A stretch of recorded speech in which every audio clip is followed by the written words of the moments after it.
नमस्कार. तर आज आहे ना, मस्त असे वांग्याचे काप कसे करायचे ते दाखवते. वरून अगदी कुरकुरीत होतात, आतून मऊसूत असे हे काप होतात आणि खायला एकदम मस्त लागतात. बरं, रेसिपी अगदी सोपी आहे. जास्त तामझाम न करता अगदी घरातल्या साहित्यामध्ये बनवून तयार होते. बरं, तुम्ही नॉनव्हेज खात नसाल किंवा माशाचे कुठलाही प्रकार खात नसाल, तर ही जी वांग्याचे काप आहेत ना, अगदी त्याच पद्धतीने लागतात. खूप छान अशी मस्त रेसिपी आहे. या पद्धतीने एकदा नक्की करून बघा तुम्ही. तर त्यासाठी काय केलं आहे मी, इथे आहे ना काळी वांगी घेतलेली आहेत 2. हे बघा अशी. आता ही जरा 2-3 दिवसापूर्वी मी आणली होती, त्यामुळे देठ वगैरे जरा सुकलेलं आहे. तर तुम्ही अगदी फ्रेश आणून करणार असाल तरीसुद्धा आतून मग बी जास्त काळे निघत नाहीत, याच्यात थोडे निघतात. तर इथे अर्धा किलो मी वांगी घेतलेत आणि वांग्याचे वरून सालही तुम्ही काढू शकता किंवा असंही घेऊ शकता. तर इथे बघा, मी हे वांग्याचे काप केले आणि याला मिठाच्या पाण्यात ठेवले होते. हे बघा, थोडेसे आतमध्ये बी असतात ते थोडेसे काळे निघतात. एक 2-3 दिवस मी वांगी आधीच आणून ठेवली होती, त्यामुळे थोडंसं आहे. पण त्याच्यात चवीमध्ये काही एवढा फार मोठा फरक पडत नाही. तर हे बघा, आता हे काय करायचं, वांग्यातले काढून पाण्यातले काढून घ्यायचे काप आणि थोडेसे कोरडे करून घ्यायचे आहेत अगदीच, कारण मिठाच्या पाण्यातही ठेवलेले असतात, काळे पडू नये म्हणून. तर अगदी हे बघा, बघू शकता पाणी एकदम त्याच्यातलं ना निघून जातं, लालसर असं पाणी निघतं त्यासाठी. आणि जर तुम्हाला सगळा मसाला एक वेगळा करून ठेवायचा आणि हे जसे काप कराल तसे तुम्ही मसाल्यात बुडवून तळले तरीही चालतात. मी थोडेसे हे कट करून ठेवले होते आणि हे बघा, असं लालसर असं पाणी निघतं त्याचं, कारण वांगी काळी पडत नाहीत या असे मिठाच्या पाण्यात ठेवल्यामुळे.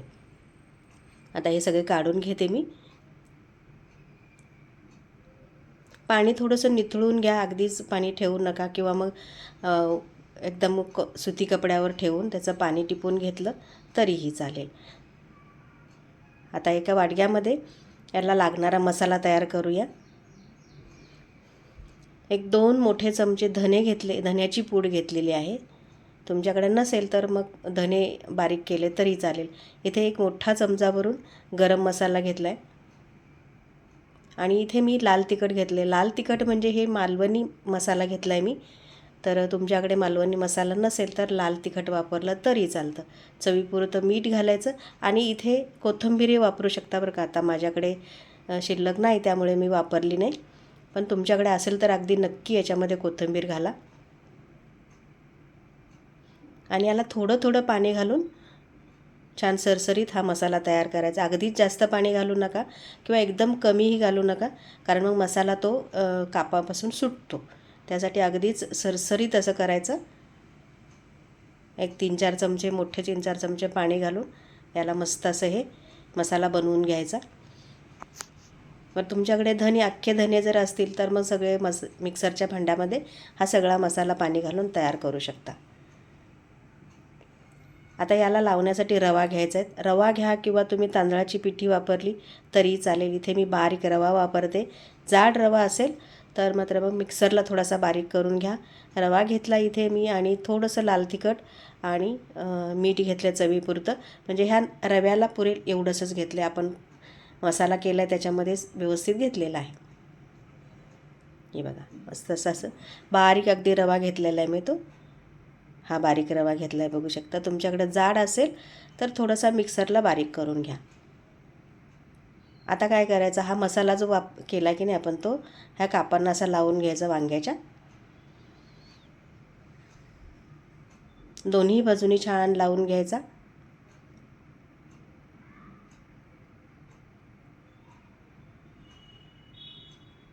हे बघा, असं दोन्ही करून लावून घ्यायचं.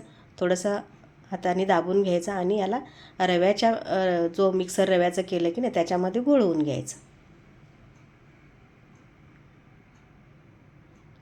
हे बघा, आणि हे कापं केल्यानंतर हे सगळं मिक्स करून झाल्यानंतर एक 5 मिनिट असंच ठेवून द्यायचं आणि मग तळायला घ्यायचं. ओलसरपणा असतो मसाल्याचा, त्यामध्ये रवा छान मुरून येतो. हे बघा, अशा पद्धतीने हे सगळे मी करून घेते.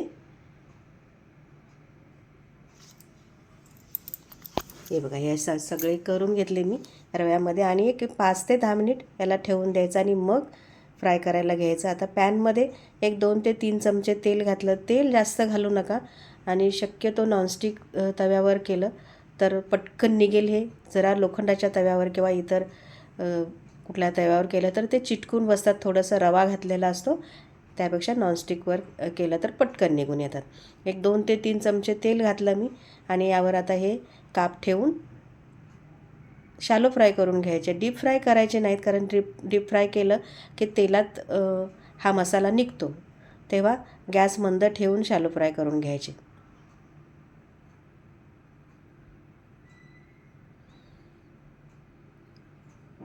काप फ्राय होतात तोपर्यंत तुम्ही काय करायचं आहे, नवीन असाल तर चॅनलवर सबस्क्राईब करा, अगदीच लाईक करा चॅनलला. रेसिपी आवडली असेल तर लाईक करा. आणि मेन म्हणजे तुम्ही कुठल्या शहरातून कुठल्या गावातून हा व्हिडिओ बघताय ते मला अगदी कमेंटमध्ये सांगा, म्हणजे तुमचे विशेष आभार व्यक्त करायला मला सोपं जाईल. थोडंसं दुसऱ्या बाजूने अगदी थोडंसं तेल घालून घ्यायचं. मला थोडंसं कमी वाटलं म्हणून मी थोडंसं आणखी तेल घातलं आहे. फक्त हे भाजण्यासाठी, फ्राय करण्यासाठीच घालायचं आहे आपल्याला, जास्त तेल घालायचं नाही. दोन्ही बाजूने छान खरपूस भाजून घ्यायचं, मध्यम गॅसवर ठेवायचं आणि छान फ्राय करून घ्यायचे. हे बघा, मसाला अजिबात निघालेला नाही, बघू शकता तुम्ही. जास्त आलटीपलटी करायचं नाही, एका बाजूने पूर्ण फ्राय करून घ्यायचं आणि मग दुसऱ्या बाजूने करायचं. रेसिपी आवडली असेल लाईक, शेअर, सबस्क्राईब करा.